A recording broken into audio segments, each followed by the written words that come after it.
doing that, it was just like, oh, there's this beer competition. Sweet, I'm gonna go do that. And like then craft brewing kind of exploded, and it was just like, okay, well, there's a craft beer show, and then my girlfriend Kim was getting really in, and she's been like insanely supportive of brewing, my brewing and music and stuff like that too. So like that's been a bond for me and her, and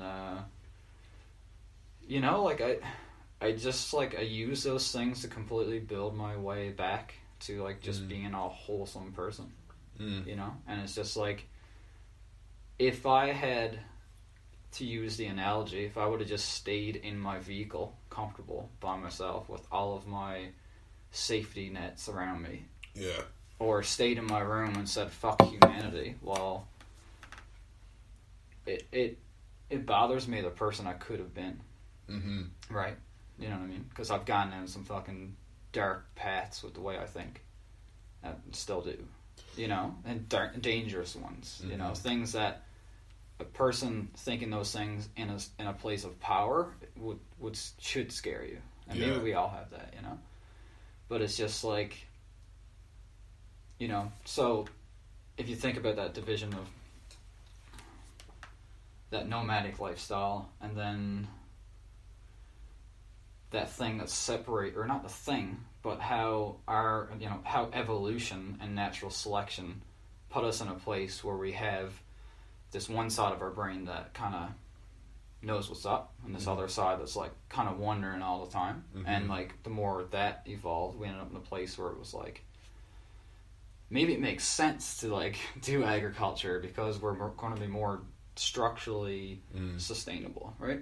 And then you just end up in a situation that, like we were saying, where there's this huge divide, and you're not really in the natural environment, whatever that means, but you're not really in this like environment that we were in as primates for fucking longer than forever, right?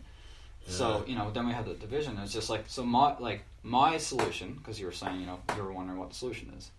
My solution, and all I can figure, is that that's the way to do it. It's just take an interest in something.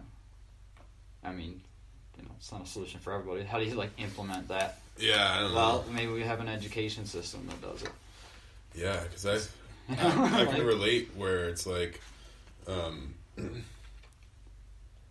I was never much on team sports. I mean, I played football once in high school. Yeah.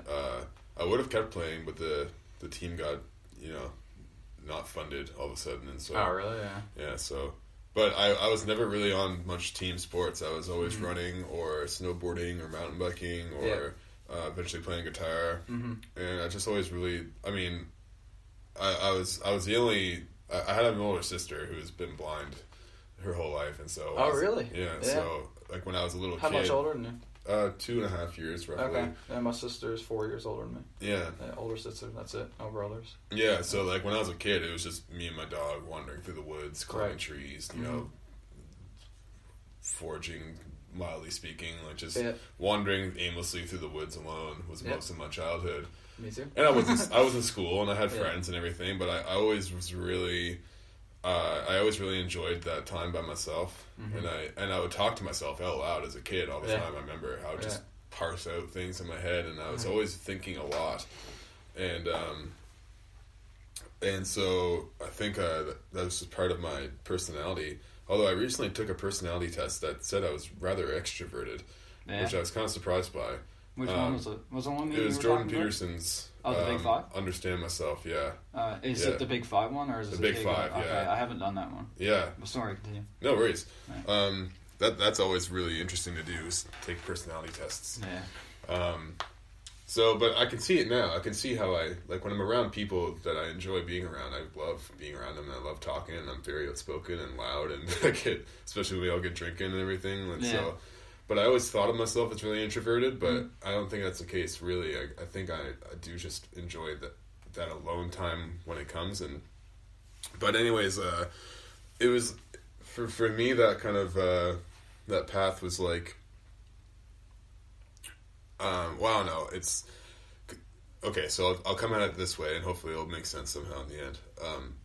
One thing that drove me nuts when I was playing in bands and trying to make bands work was how there seemed to always be at least one member of the band who just didn't have it in their heart to be doing it 100%. Mm-hmm. And it seems to be a rule. Yeah, that's like the rule of thumb, right? Yeah. And so hopefully that person's good enough and everyone else is dedicated enough to kind of pull that person along. And it's like a microcosm of society, you know, because you've got to have...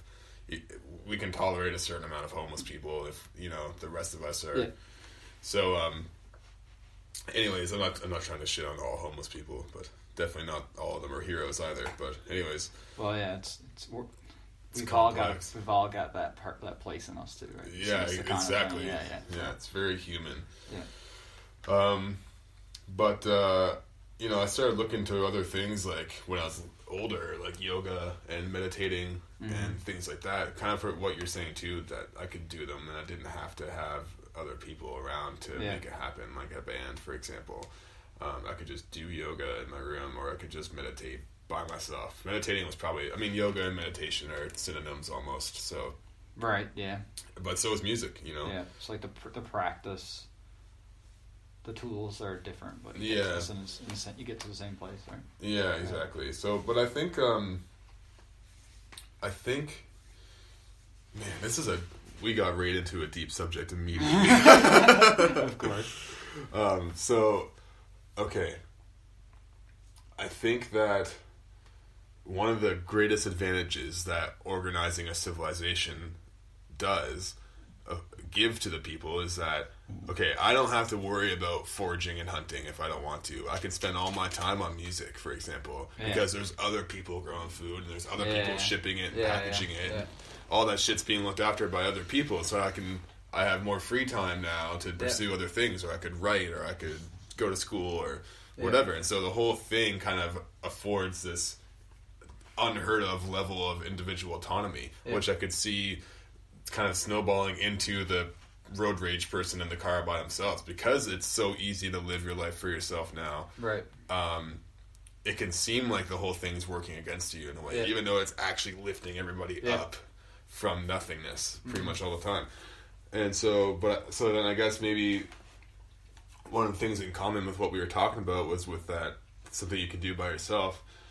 I think it might be healthy if most people go out of their way to make sure they have something like that satisfies them in that individual way. You don't got to worry about being the best at it or anything like that. It's just you get into it because it intrigues you, and you just, even though you're a beginner and even though it's daunting and there's more that you don't know than you do know by an infinite degree. And exactly. And then you just, then the discipline is just practicing that thing. Yeah.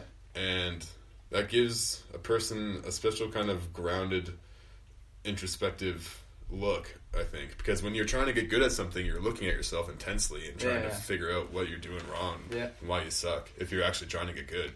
And so then that can kind of spiral into other things, like for me, it's kind of taken over my whole life. Like when I'm talking to people, did I talk to that person right? Did I treat that person right? Did I do this thing right at work? Pursuit of truth, right? Yeah, and it just kind of takes over the whole, everything in your life becomes that. Yeah. And maybe people would feel less shitty if they just tried to be less shitty. I don't know. Some things are just coming to mind while you're speaking there. It's like, I always try to relate everything. I used to try to relate everything to like drugs and music, but there's more going on. Sometimes. Right. Well, and it's always kind of like there's something hidden under those things too, right? But it's like recently, I'm always trying to like just pinpoint the divide from the current like chimpanzee, ape, primitive, primate kind of natural, or well, not really natural, but where we divided off, right? Yeah. And and when you were talking about like how our current civilization or culture, whatever you want to call it, affords us the ability to be specialized in a situation, while somebody else is kind of doing, somebody else is making sure there's water coming in to your tap while you're like down here recording an album. Yeah, exactly. You know what I mean, or whatever, right? It's like, and I was just kind of thinking about how that whole. If you look at it from a Darwinian standpoint, or perspective or whatever. It's like the more our brain like evolves, and the more compartmentalized our brain gets, the more it, and it's hard to say if the world we live in is a result of that. I mean, there's obviously like a give and a take. Yeah. Right? But somewhere along the way there, we had a split from primates. Yeah. And there's some, there's some certain reasons for that, right? And like, it's somewhat provable, but it's, you can only prove so much. Mm-hmm. But if you study the like human history, you can definitely like relate. At first we were one group living in a jungle sort of thing, right? And then all of a sudden we're just like, we have an awareness that there's different like hierarchies within the group, and then there's like, well, there's a male and female within that group.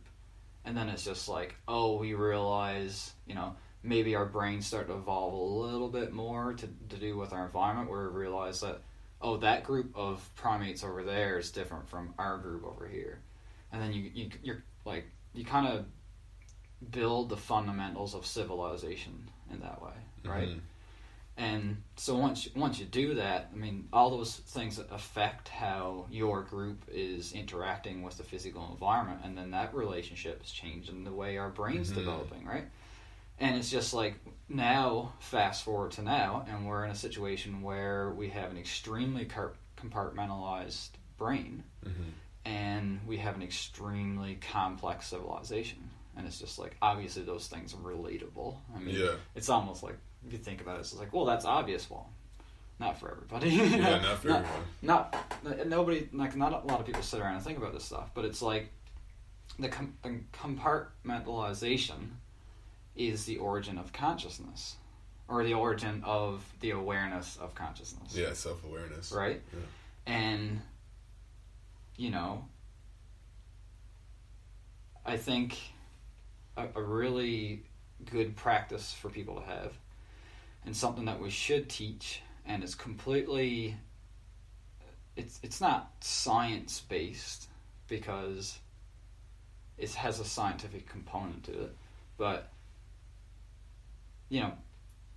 I guess we probably do teach children this, it's just not in that way, but realizing that you are just the end fingers, the end branches of a massive tree. Yeah. That has, if you trace it back right to its roots, throughout history, then we all come from the, one thing or something, right? Yeah, like those single-celled little microbes in the, right, in the water. Yes, and it's just like, well, and then, so when you're in that fucking car and you're passing someone on the street, it's just like,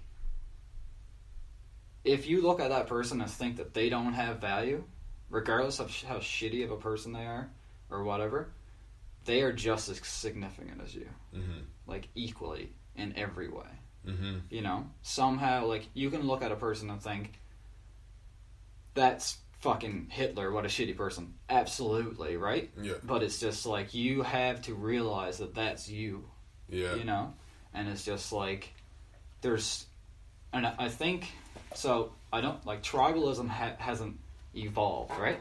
But from our brains evolving, we've been able to look at another group, and just because we didn't really fucking understand that they were us. Yeah. We're just looking at... How could a chimpanzee... I mean, another troop would actually pose a real threat. Yeah. Oh, yeah. And even that a necessity, right? Yeah. For sure. And then throughout our own human history, other groups of other humans have proven to be very threatening, too. Yeah. That's why it's like it's crazy. I think people take it for granted how grand and huge and complicated our civilization is. Yeah. And you can't appreciate that anything of this scale could ever happen unless people worked off of that assumption. That's how people treat each other. Yeah. They act like when you just hold a random door for some other person, that person's worth holding the door for. It's another human being. Yeah. It's another branch of the consciousness. Right? And then you can't exist apart from it, and no one actually does. And so This is one of the things that Peterson has helped me realize is that everyone here is